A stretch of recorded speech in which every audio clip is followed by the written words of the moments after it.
much for such a wonderful introduction, and it is such a gift to look around the room and see cherished and familiar faces, and to be with you today, to be able to hopefully not get too legalistic, but sufficiently legalistic to convince you that the treaty for the ban of nuclear weapons is your takeaway for action when you leave here today. Let me begin by, I'm going to drape this here.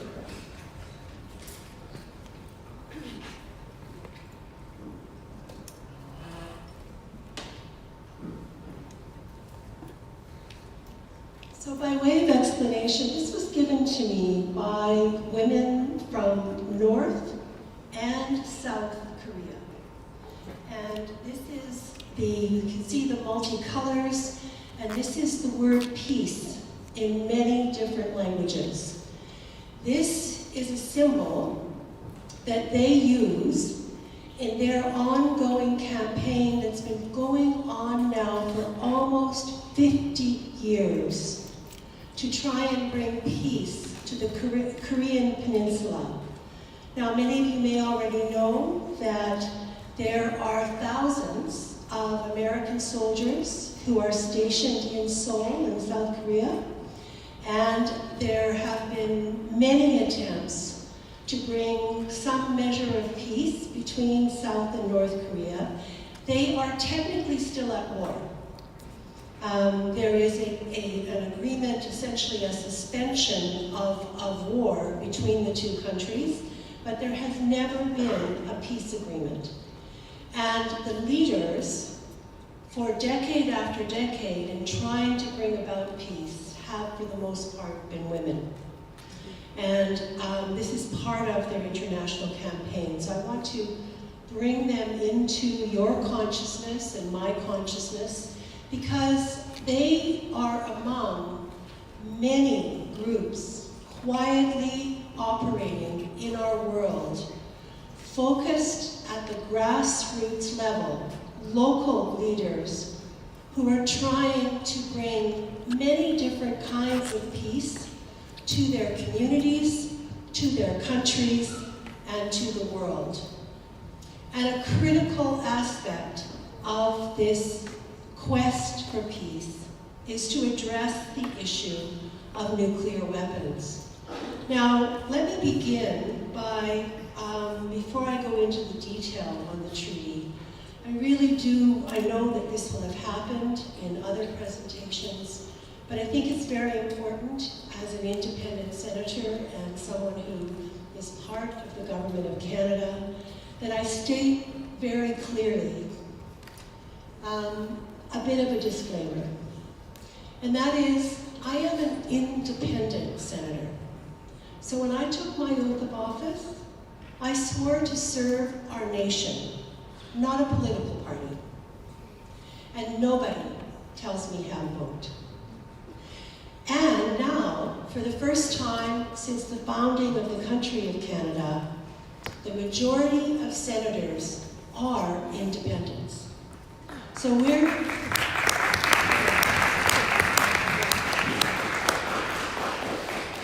and 47% of the Senate of Canada is now women.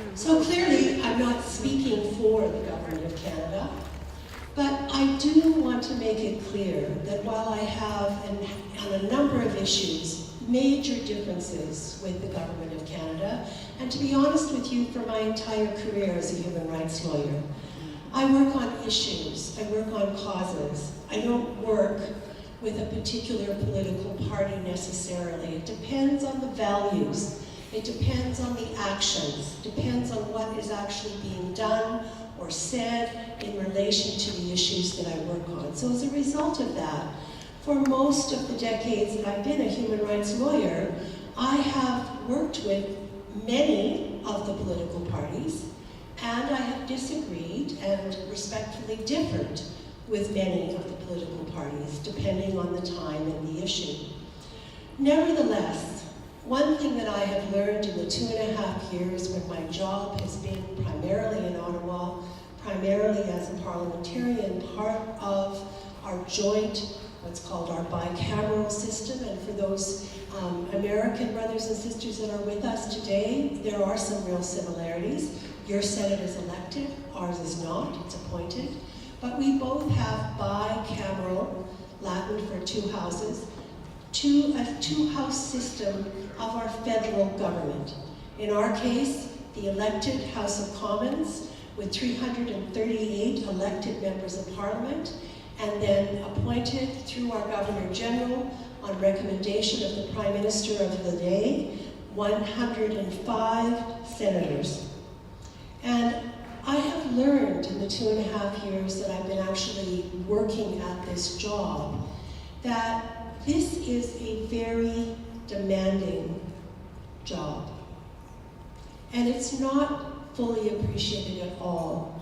The incredible emotional and physical challenge and demand that our elected representatives and our senators, but I would say particularly our elected representatives, carry every single day. And something that is a burden on my heart often are the assumptions that are made that there is not very much that's being done in government. In fact, a tremendous number of changes have occurred in certainly the 2.5 years that I've been in the Senate, and it's hard to describe how complex the process is to actually bring about change. So this isn't to offer an excuse, this is just to share practical information about the fact that this is not easy work to do, and it's not rapid work to do. And one of the reasons that it can't be rapid is because this, as with the United States, these are complex countries with many, many different groups within our country, with many different perspectives, many different needs, and many different points of view about what it is that the action needs to be. So when we're making a new law, whether it's a local law within our municipality, whether it's at the provincial or state level, or whether it's at the federal, national level, there are all these different considerations and needs that really must be brought into consideration. It's not possible to create and pass and implement a new law that pleases everyone. It's not possible. And part of the hard job of being a parliamentarian is that we have to make the decision. In order to move ahead, in order to make change, you have to make a decision. And then you have to put resources to the decision, to the new law, in order to implement and make it happen. So I speak today with genuine respect for every parliamentarian working to try to make our countries as fair and as peaceful as we possibly can. And this is a wonderful chance for me just to share with you my perspective, bearing in mind that I am not speaking on behalf. I know that the fact that we are meeting in the heart of the Métis Nation, that we are on Treaty 1 territory in Canada, that we're in the Canadian Human Rights Museum, the first national museum in Canada to be built outside of our capital city of Ottawa, and one of the few museums in this country that has national stature, but also has tremendous investment, money, time, expertise of volunteers at the community level.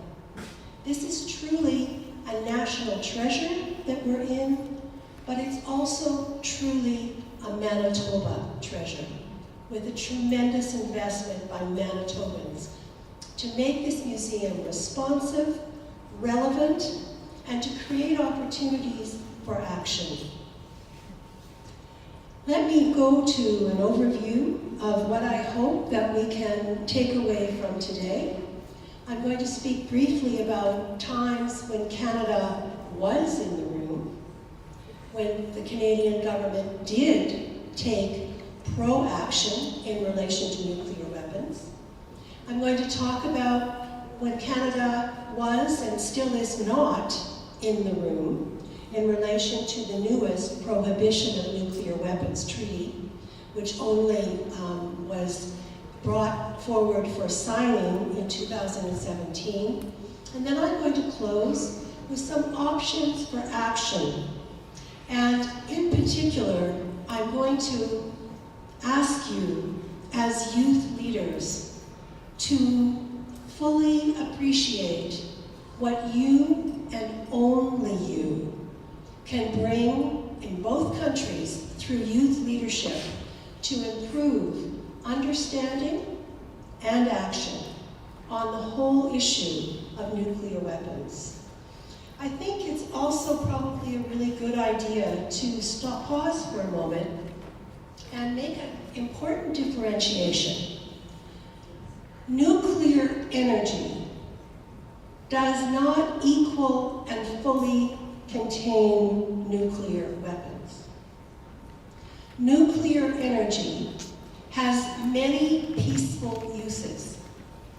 There are many ways in which we have shown in many different parts of our world that we can use nuclear energy without making war or readying for war. The focus for my presentation today is on the International Treaty for the Prohibition of Nuclear Weapons. I'm not making a blanket condemnation here of nuclear energy per se. So I hope you can hold those two different concepts and understand that my focus is on nuclear weapons. In other words, the use of nuclear energy and the very particular science and application of nuclear energy is very different from what we may see in peaceful uses when we turn it into a weapon of war. So, from a Canadian perspective, we actually don't have to go very far back in our history to really understand that at many points in our recent history in Canada, we have been leaders in terms of peace building. We have been leaders in terms of addressing some of the realities and the threat of nuclear weapons. Often, I think if you haven't already had this conversation, if you do decide to go forward today and place some of your time and energy on nuclear prohibition, one of the first things you're going to probably hear is someone will say to you, well, we already have a nuclear prohibition treaty. And in fact, we've had it since 1970. Not only that, but we have the 1977 Additional Protocol 1 of the Geneva Conventions, Article 36, which requires states to review new weapons, means, and methods of warfare, and operates from a principle that practical policy and legal controls over weapons should be founded on, and these are very important words, publicly transparent and evidence-based analysis for prevention of unintended, unnecessary, or unacceptable harm. And here's the key point, should be open for ongoing review. Then we have, in 1995, because 25 years had passed, and the 1970 treaty was still around, but not very much traction had been gained around it, there was in 1995 an indefinite renewal of the Nuclear Prohibition Treaty.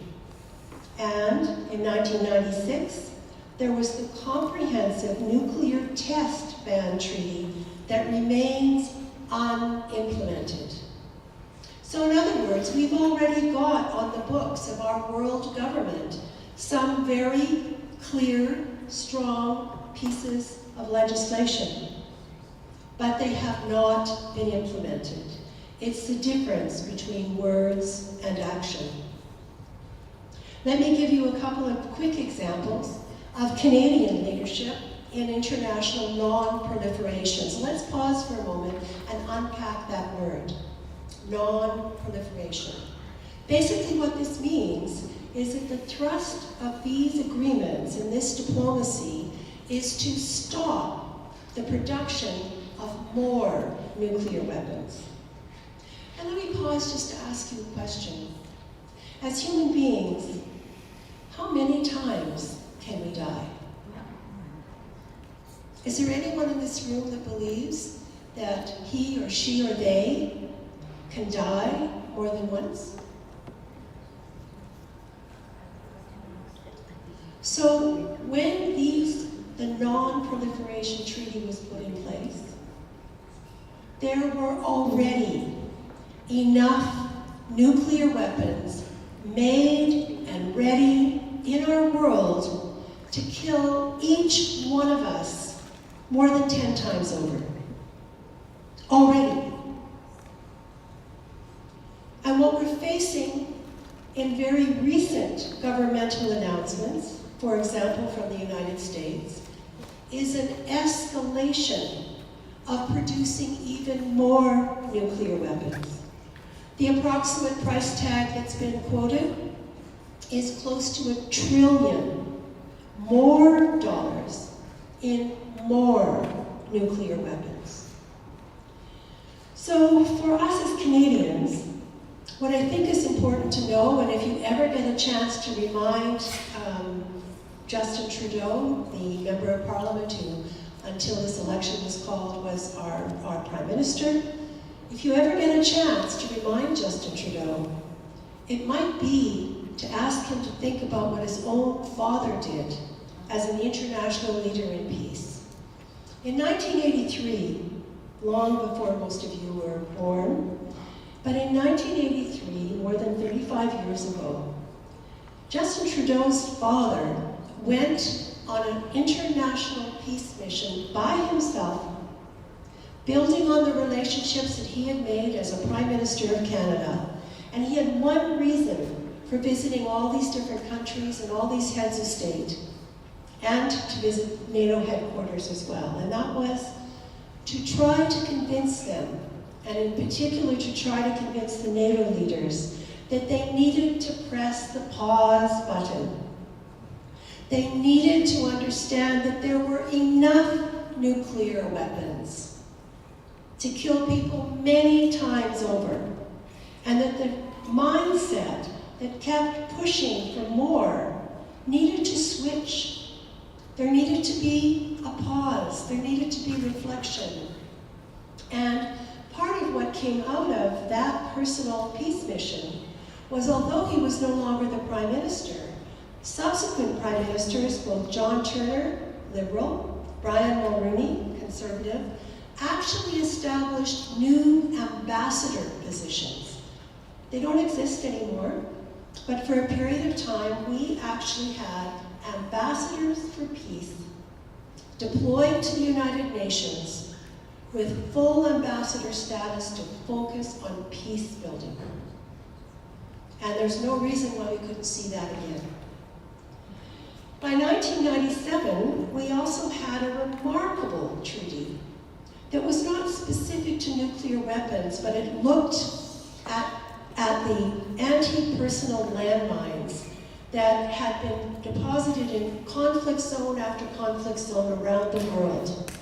And our own Manitoba, then Foreign Minister for Canada for now more than a decade until he retired, President of the University of Winnipeg here in Winnipeg, Lloyd Axworthy, led the governmental push for a new treaty to ban the landmines that were blowing people up, blowing off arms, legs, and crippling many generations as a result after peace had been declared.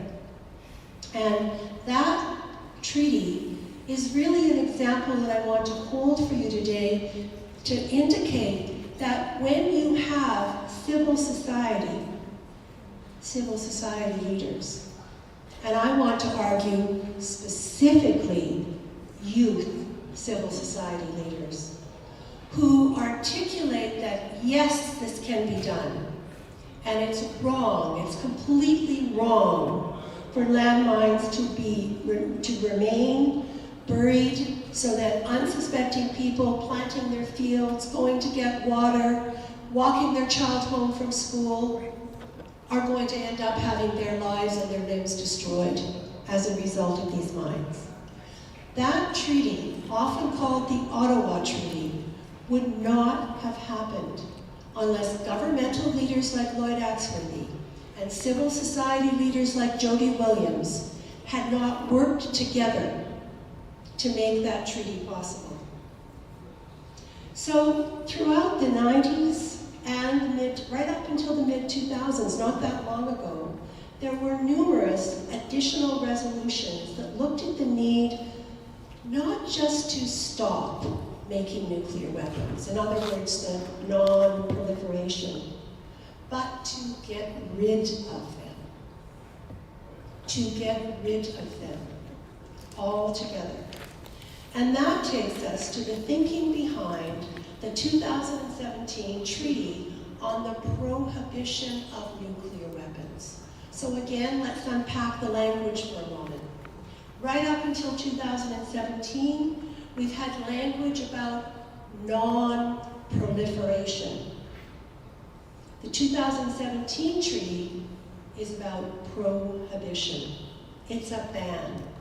It's a nuclear ban, nuclear weapon ban.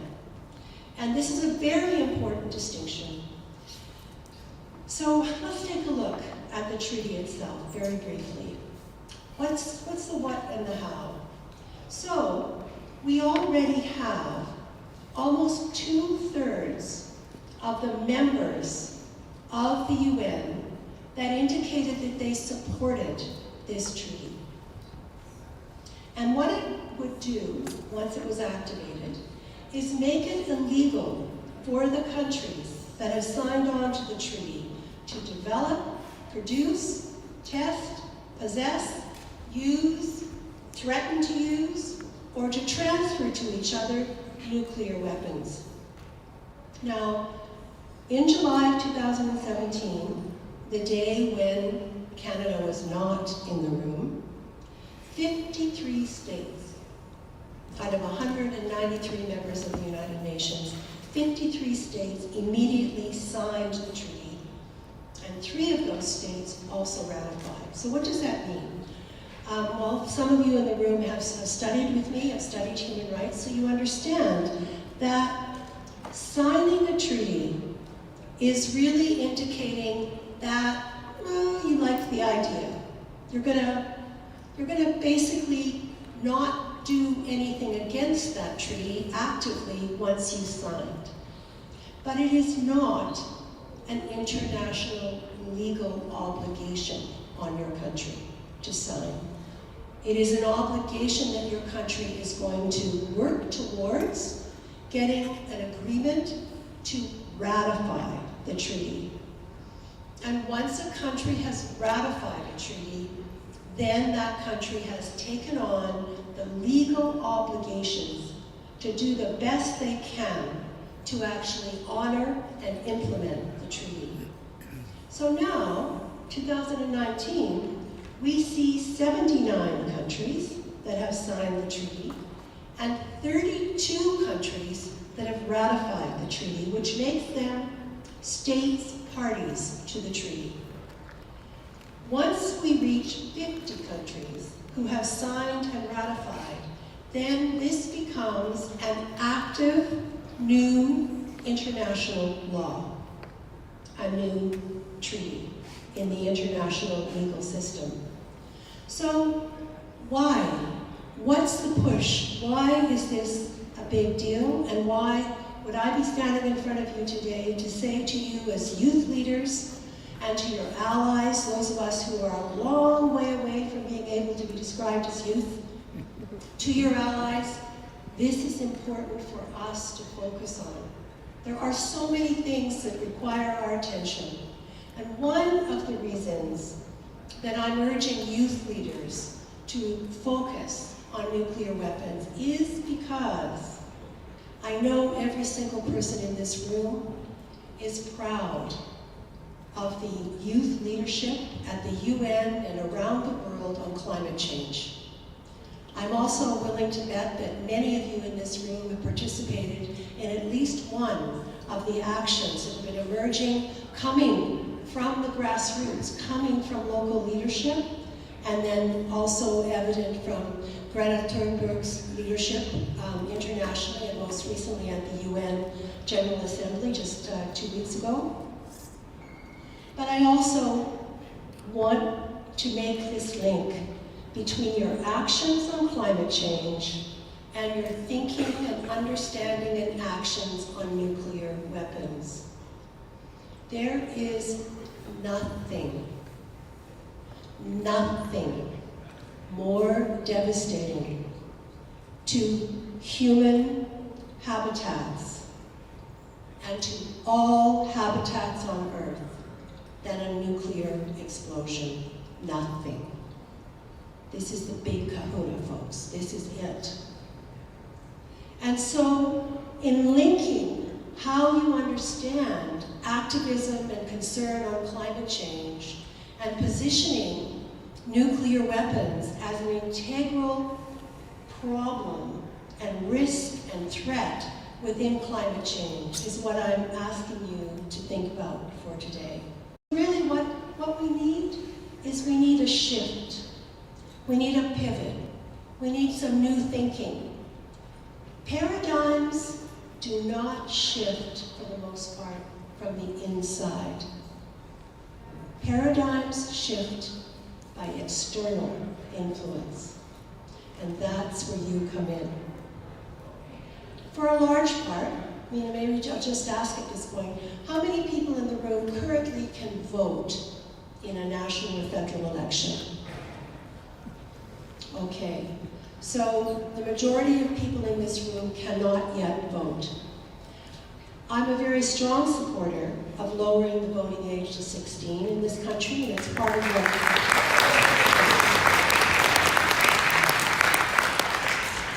what my team is working on. Everybody who works for me in my Senate office is under the age of 30. Most of them are under the age of 25.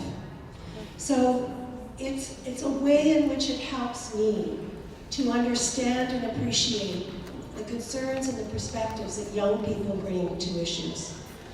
Let's look for just a moment at the preamble of the Nuclear Ban Treaty. Words that are strong words. Some people might even say they're extreme words. Often when I would mark an essay when I was a professor, I would write in the margin, "You're exaggerating. Be careful with your language." But this treaty has words that one might consider to be extreme. They're extreme for a reason. And that reason is that the risk is extreme. The damage will be truly devastating. And so the preamble says things like, the preamble addresses the catastrophic consequences of nuclear weapons, and that any action has to transcend national borders, and that nuclear weapons pose grave implications for human survival. And I would only add to that, just parenthetically, it's not just human survival. It's our entire planet that is at risk. Another reason why we have such a strong link between the risk in nuclear weapons and the threat of climate change. So I've unpacked the language a little bit. As I close, I'll be asking you to look at postcards. I think they are, Claire, did we put them on people's tables, or what did we do with the postcards? There, you've got them? I've got them? Oh, they're right there. Okay. These are postcards that are generated by the non-governmental organization, the grassroots organization that led the movement that brought all of those country representatives at the UN into one room in July 2017, when Canada was not even in the room, and generated the first set of signatures and ratifications for the treaty. So, in order to get to that point, where all of those countries, more than 120 countries, were brought together in that one group in July, there had to be a series of resolutions in the United Nations General Assembly. Most recently, a one in 2016, in order to adequately research and prepare the treaty. As I mentioned at the beginning of my presentation, developing legislation is complex. It doesn't happen quickly, nor should it happen quickly.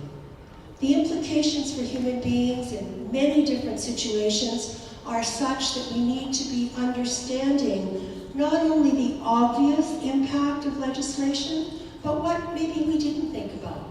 Maybe because our life situation is very different from people who are in a different place, a different country even, and we need to understand, not just for the group that might be present in the room, but what about everybody else?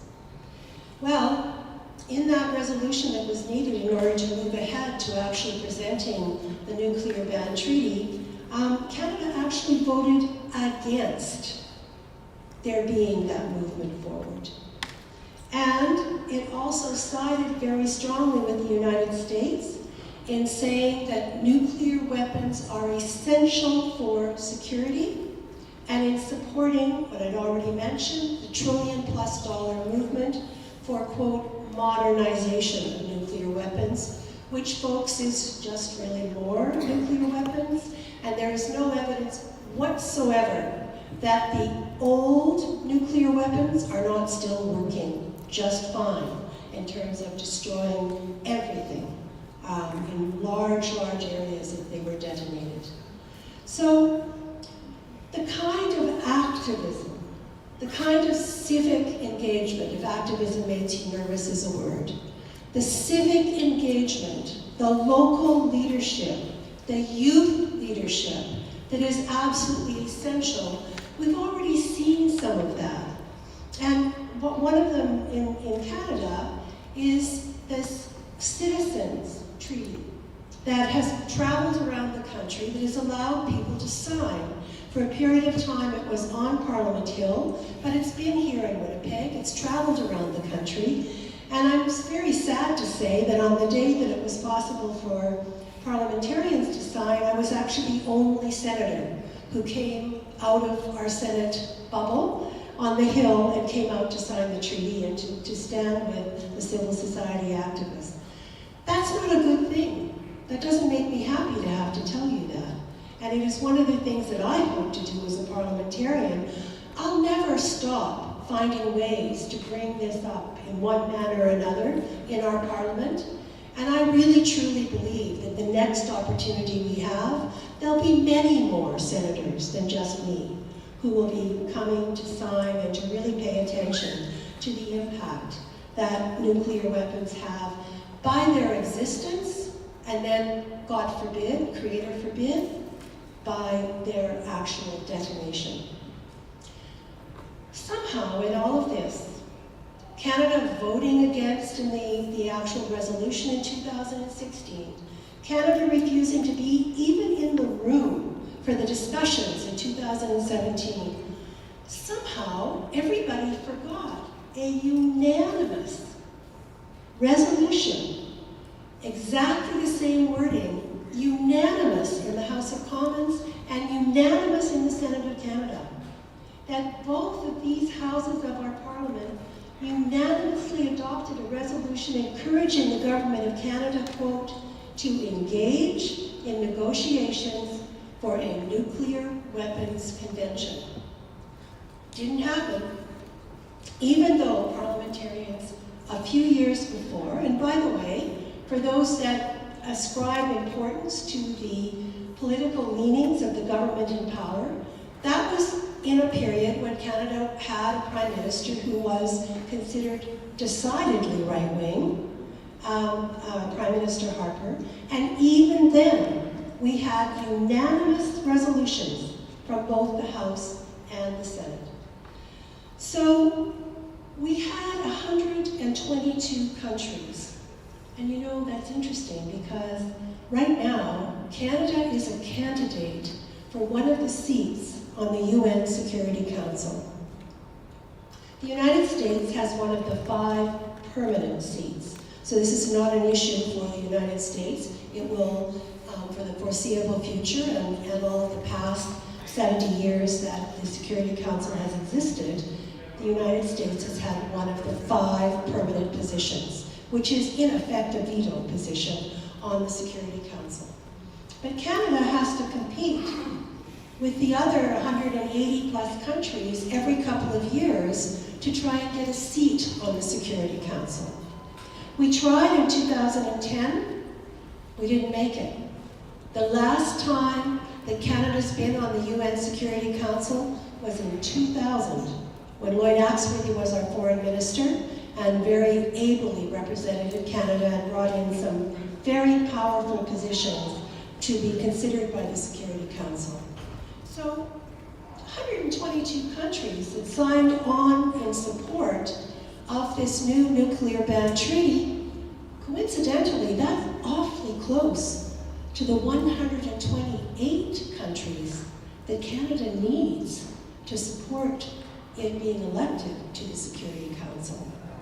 And yet, we seem to have a significant disconnect in understanding that when you go into the United Nations General Assembly, where all of the members of all the countries that are members of the UN are present, you are already in an assembly where the majority of the members of the UN actually support a nuclear ban treaty, support that this be brought into being and activated, and are in the process, country by country, in signing on and moving this to ratification. So we have quite a bit of commentary about how odd it is with all of these positive, proactive steps that Canada has taken under more than one party, both conservative and liberal leadership at the national level. The leadership of Prime Minister Justin Trudeau's own father, Pierre Trudeau, and leading all the way up to the joint resolution that I've mentioned in both the House and the Senate, and yet we're not even in the room on this one. And so a lot of that commentary is trying to understand why. Why have we taken this position, and why does it make sense for Canada? And I'm sorry, I can't give you a rational explanation for that. It makes no sense to me whatsoever. So let's shift. Let's shift away from the old folks, the middle-aged folks, the diplomats, the governmental representatives who are currently controlling this agenda, and let's shift to you, to civil society and youth action and leadership. Well, I had already mentioned the role of ICANN and the postcards. I'm actually wondering whether, as I'm speaking, maybe I could have a volunteer from each table, if you wouldn't mind. Just come up. The postcards are right here. They're in French and they're in English. So for Francophones, please feel welcome to opt for the French. Bring it back to your table for the members of your table, of your group. Take a look. Entirely up to you. This is one possible action. I wanted to give you something very straightforward and easy to implement if you were to decide that that was something you wanted to do. And by way of just explaining ICANN to you, you may recall that in 2017, the same year that the nuclear ban treaty was brought into that room in July, the same year that more than 120 country members of the UN supported moving ahead with this treaty, ICANN was the civil society organization that provided much of the leadership. In other words, what I'm saying is that it wasn't the diplomats of the UN who led on this initiative. So when we have civil society organizations, the largest of which, of course, is Rotary International, which played a significant leadership role in the founding of the United Nations, still has representative status at the United Nations. Organizations like this is where the impetus came from. It's really important not to give away our power, not to give away to those who hold titles or positions, but to work with them, even when we're in very different places, where our view of what needs to happen is considerably distant from what their view might be. Because remember, paradigms shift from the outside. And that's where civil society, and in particular youth leadership, comes in. So ICANN is not just one civil society organization, it's a coalition.